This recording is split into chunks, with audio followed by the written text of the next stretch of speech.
Pakar nilai usulan pemakzulan terhadap Presiden Jokowi bisa dimaklumi. Salah satu pengembus isu pemakzulan terhadap Presiden Joko Widodo, yakni kritikus politik Faisal Assegaf mengatakan usul tersebut menjadi penting.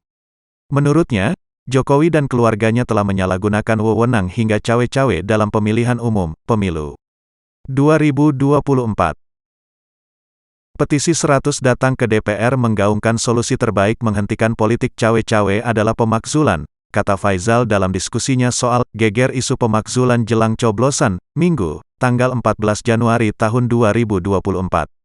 Faisal mengatakan petisi 100 juga menemui Menteri Koordinator Bidang Politik, Hukum, dan Keamanan, Menko Polhukam, Mahfud MD beberapa hari lalu.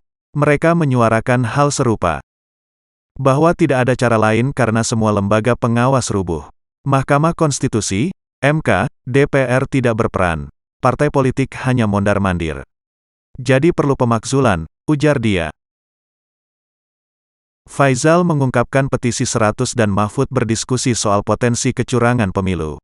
Hal itu sejalan dengan ikhtiar Kemenko Polhukam yang membuat satuan tugas, Satgas Anti Pemilu Curang. Ini penting agar bisa satu kesepahaman untuk menjaga persatuan nasional sehingga proses demokrasi tidak terancam kecurangan dan disintegrasi, kata dia.